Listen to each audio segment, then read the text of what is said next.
taliska ciidanka booliska Soomaaliyeed ayaa maanta waxa ay bilaabeen dhismaha xarunta agoonta ciidanka booliska Soomaaliyeed oo daryeel iyo waxbarasho lagu siin doono agoonta ay ka geeriyoodeen askarta ka tirsan ciidanka booliska Soomaaliyeed. Cabdullaahi Axmed Kulmiye ayaa inoo diyaariyay warkan. dib u dhiska xarunta agoonta ciidanka booliska Soomaaliyeed oo loogu magac daray Allahu naxariistay General Maxamed Abshir Muuse ayaa ka mid ahayd goobaha uu saameeyay burburkii dawladda dhexe dalka. waxaana dhismaha xaruntan ay tahay mid ay iska kaashanayaan saraakiisha ugu sareyso hoggaanka taliska ciidanka booliska Soomaaliyeed ee ciidamada booliska kuwaas oo mushaarkooda ku bixiyay inay xaruntan dib loo dhiso lagu daryeelo carruurta agoon ay dhaleen ciidanka booliska ee ku geeriyooday difaaca dalka. dhismaha xarunta agoonta ayaa mid ka kooban guriyo jiif, dugsi quraanka lagu baro carruurta agoonta iyo masjid garoon kubadda cagta lagu ciyaaro si loogu dhiirigeliyo carruurta agoonta. General Bishar Abshir Geedi oo xubinka guddiga loo xilsaaray dib u dhiska xarunta agoonta ee ciidanka booliska Soomaaliyeed ayaa warbaahinta qaranka u sheegay ujeedka dhismaha inuu yahay daryeelka carruurta agoonta. ujeedka iyo nuxurka ugu dambeyntu waxa weeyaan in ay isku tashadaan hay'adda ciidanka booliska Soomaaliyeed oo ay daryeelaan ciidankoodii ku geeriyooday difaaca dalka, dib u soo celinta amniga, sharafta iyo horumarka iyo karaamada ummadda Soomaaliyeed.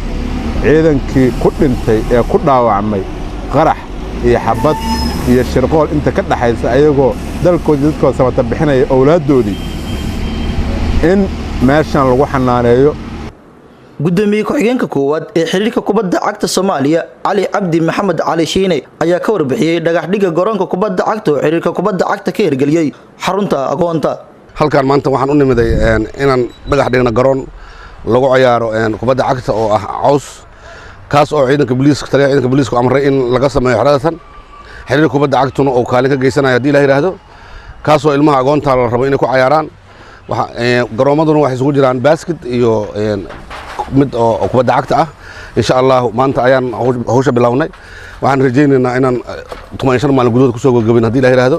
gudoomiyaha guddiga dib u dhiska xarunta agoonta ciidanka booliska Soomaaliyeed General Cali Xirsi Barre Cali Gaab ayaa ka warbixiyay dhismaha xarunta agoonta. waxaan rabnaa sidii ay raad uga tageen jiilkii hore ee booliska xukumi jiray inaan booliska raad uga tagno. halkan waxaa laga dhisay 2 guri oo jiif ah oo kiiba uu qaado 162 oo qof. waxaa laga dhisay iskuulkii ay wax ku baran lahaayeen. waxaa la dhisay dugsi quraankii. waxaa socda masaajidkii.